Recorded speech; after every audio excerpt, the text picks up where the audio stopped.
Hello అండి, welcome back to my channel Lucky and Shri.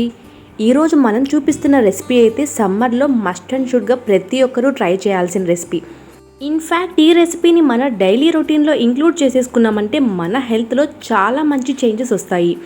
ఏంటి ఈ రెసిపీకి ఇంత హైప్ ఇస్తున్నాను అనుకోకండి, ఇది ఇంత హైప్ ఇవ్వాల్సిన రెసిపీయే.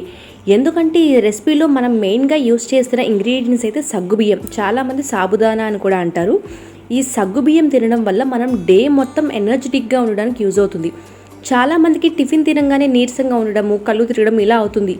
ఈ సగ్గుబియ్యం కానీ తీసుకున్నారంటే మీ డైలీ రొటీన్లో అలా ఏం అవ్వదు, చాలా ఎనర్జెటిక్గా ఉంటాం మనము. అలానే ఇది మన డైజెషన్ని కూడా చాలా బాగా ఇంప్రూవ్ చేస్తుంది అండ్ అలానే బోన్ హెల్త్ని చాలా బాగా ఇంప్రూవ్ చేస్తుంది. అంతేకాకుండా ఎవరికైనా బాగా ఎక్కువ వేడి చేస్తూ ఉంటుంది కదా, వాళ్ళు ఈ సగ్గుబియ్యం తీసుకున్నారంటే మీ వేడి ఈజీగా తగ్గిపోతుంది. సో ఫైనల్గా నేనేం చెప్తున్నానంటే ఈ సగ్గుబియ్యంని మీ డైలీ రొటీన్లో డెఫినెట్గా ఇంక్లూడ్ చేసుకోండి. సగ్గుబియ్యంతో చాలా రకాల రెసిపీస్ చేసుకోవచ్చు. ఇప్పుడు నేను చూపిస్తున్న ఈ రెసిపీ అయితే సగ్గుబియ్యం జావా. మీకు అర్థమయ్యే ఉంటుంది, చేయడం చాలా సింపుల్. 1 కప్ సగ్గుబియ్యంని నార్మల్ వాటర్లో 1 గ్లాస్ ఆఫ్ వాటర్ తీసుకొని ఒక హాఫ్ అన్ అవర్ నానబెట్టుకోండి. ఆ తర్వాత ఇంకొక గ్లాస్ వాటర్ వేసుకొని ఈ సగ్గుబియ్యంని 5 to 10 మినిట్స్ వరకు కుక్ చేసుకోండి. మీరు హెల్త్ కాన్షియస్ అయితే ఇందులో బెల్లం వేసుకోండి, లేకపోతే మాకు బెల్లం నచ్చదంటే షుగర్ అయినా వేసుకోవచ్చు, పర్వాలేదు. చలికాలం ఒకవేళ మీరు ఈ జావ తాగాలంటే మనకి నెమ్ము చేయకుండా ఉండడానికి కాస్త సాల్ట్ కూడా వేసుకోవచ్చు, ఆ టేస్ట్ కూడా బాగానే ఉంటుంది.